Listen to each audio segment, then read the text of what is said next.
Tuan-tuan tahu atau tidak? Hari pertama kita hantar anak kita sekolah, kita bayar yuran. Gurulah yang menjadi accountant untuk mencatat segala yuran duit yang kita bayar. Bila anak kita, tuan-tuan, dalam keadaan bermain kemudian jatuh luka, gurulah yang menjadi doktor peribadi kepada anak kita untuk merawat. Anak kita dalam keadaan kecemasan, gurulah, tuan-tuan, yang menjadi pemandu ambulan untuk membawa anak kita hantar ke hospital. Guru juga apabila disuruh buat persembahan kepada pelajar, gurulah yang menjadi penghibur, penyanyi dan sebagainya. Ada di kalangan guru, tuan-tuan, apabila dia dapati anak murid tidak boleh duduk kerana kursi rosak, kerana bangku rosak, maka gurulah yang menjadi tukang-tukang kayu untuk memperbetulkan akan kursi meja yang rosak tersebut. Guru apabila melihat, tuan-tuan, anak tuan-tuan mencuri dan sebagainya, gurulah yang menjadi detektif polis, menyiasat, mencari siapakah yang mencuri di kalangan anak-anak, tuan-tuan. Ada di kalangan anak-anak kita pergi ke sekolah bergaduh, tuan-tuan, gurulah yang menjadi hakim, mencari siapakah yang bergaduh, yang memulakan. Hebatnya guru ini. Ada di kalangan anak murid kita disuruh dirikan sembahyang, maka gurulah yang menjadi imam untuk mengimani akan anak-anak kita. Hebatnya guru ini. Ada di kalangan anak murid apabila berada di tempat perhimpunan, ditakut anak murid ini bercakap, ditakut anak murid ini tidak bersopan, gurulah yang menjadi pengawal keselamatan untuk mengawasi anak murid kita. Hebatnya guru ini. Ada di kalangan anak murid kita, tuan-tuan, tiba-tiba kehilangan ibu dan ayah, bersedih mereka, gurulah yang menjadi penghibur, pelawak kepada anak-anak kita supaya hilangkan kesedihan. Begitulah hebatnya guru. Apabila ada di kalangan anak kita nak buat hari sukan, tuan-tuan, maka gurulah yang menjadi pengadil di atas sukan yang dilakukan oleh anak-anak murid kita.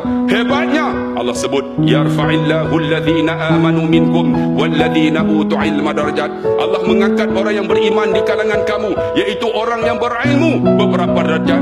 Allah angkat kita. Dulu kita tak tahu apa sesuatu pun, alhamdulillah sekarang kerja hebat, jadi jurutera. Dulu kita tak tahu apa satu pun, sekarang kita jadi accountant dan sebagainya. Saya nak cerita, tuan-tuan, satu peristiwa yang berlaku. Kita banyak di kalangan kita ini tidak hormat guru kita, ustaz kita, tuan guru kita. Kerana apa? Kita rasa kita hebat. Tak ada guru, tak ada kehebatan kita sebagai seorang yang hebat masa sekarang. Sebab itu ada di kalangan kita pergi serang sekolah dan sebagainya. Ada di kalangan kita nak pukul cikgu pada. Ada di kalangan kita nak ugut cikgu. Sedangkan cikgu itulah yang mendidik anaknya daripada tak kenal huruf, mengenal huruf, daripada tak boleh baca, boleh baca. Tetapi kita, tuan-tuan, begitulah tak hormat kepada guru-guru yang bertugas di kawasan kampung kita. Ada di kalangan kita benci guru dan sebagainya. Sanggup report, tuan-tuan, supaya guru tersebut ditukarkan ke mana-mana negeri supaya jauh daripada keluarga. Ada seorang guru, tuan-tuan, ditukarkan ke Johor. Apa salahnya? Tapi dengan izin Allah, tuan-tuan, sekarang dia dah balik berada di sini dan dia menjadi pengurusi masjid ini. Tuan-tuan tengok masjid Simpang 4 Pematang Buluh ini, alhamdulillah sekarang cukup terkenal dengan kuliah-kuliah. Sebab apa? Sebab ada guru yang menjadi pengurusi untuk mentadbir akan masjid ini. Tuan-tuan tengok mesyuarat, guru jadi setiausaha, mesyuarat, guru jadi pengurusi. Guru ni macam-macam jawatan yang diberi, tetapi kita tak hormati, tidak hargai dia. Sebab itu, tuan-tuan yang ada di sini, kawasan Simpang 4 Pematang Buluh ini, hargailah guru tersebut. Saya nak tanya, tuan-tuan, guru siapakah yang tuan-tuan nak ambil contoh? Nak ambil Ustaz Abdullah Khairi, dia manusia biasa yang melakukan kesalahan dan dosa. Guru yang paling hebat ialah kita ambil Nabi SAW. Wa ma arsalnaka illa rahmatan lil alamin. Tidak kami utuskan Muhammad kecuali rahmat sekalian alam. Nabi seorang muallim, Nabi seorang mudarris, Nabi seorang muadib, Nabi seorang mursyid, Nabi juga seorang yang cukup hebat dalam segala segi. Kita ambil contohnya, disebut laqad kana lakum fi rasulillahi uswatun hasanah liman kana yarjullaha wal yawmal akhir wa dzakarallaha katsira. Sesungguhnya pada diri Nabi itu contoh, tuan-tuan, yang terbaik. Tuan-tuan nak ambil hidup manusia ni, tak ada contoh yang terbaik kecuali Nabi SAW. Sebab itu Sayyidina Abu Bakar, tuan-tuan, ketika Nabi hidup, dia akan sentiasa tengok wajah Nabi. Sahabat lain bertanya, wahai Abu Bakar, kenapa kamu selalu tengok wajah Nabi?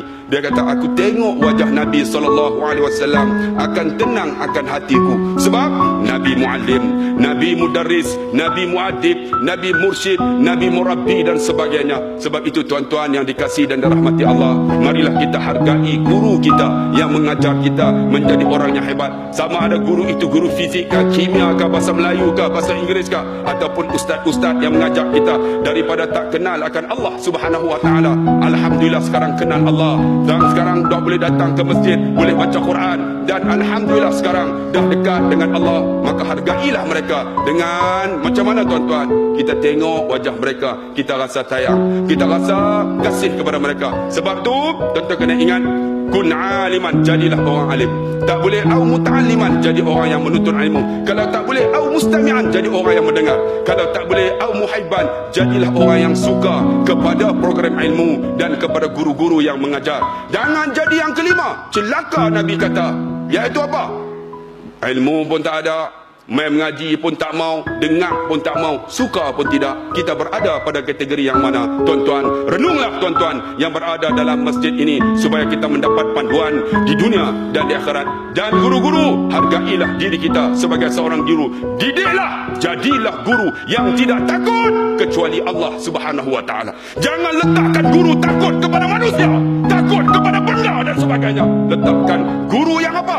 Yang tidak takut kecuali Allah Subhanahu wa taala. Insya-Allah anak murid juga akan lahir orang yang tidak takut kepada manusia, tetapi dia takut kepada Allah Subhanahu wa taala. Yauma la yanfa'u malun wala banun illa man atallaha biqalbin salim. Satu hari yang tidak berguna harta, anak pinak, pangkat, darjat dan keturunan, kecuali hati yang sejahtera kepada Allah Subhanahu wa taala. Barakallahu li wa lakum bil Qur'anil azim wa nafa'ani wa iyyakum bima fihi minal ayati wa zikril hakim wa taqabbala minni wa minkum tilawatahu innahu huwas samiul alim. Aqulu qawli hadha wa astaghfirullahal azim li wa lakum wa lisa'il muslimina wal muslimat fastaghfiruhu innahu huwal ghafurur rahim.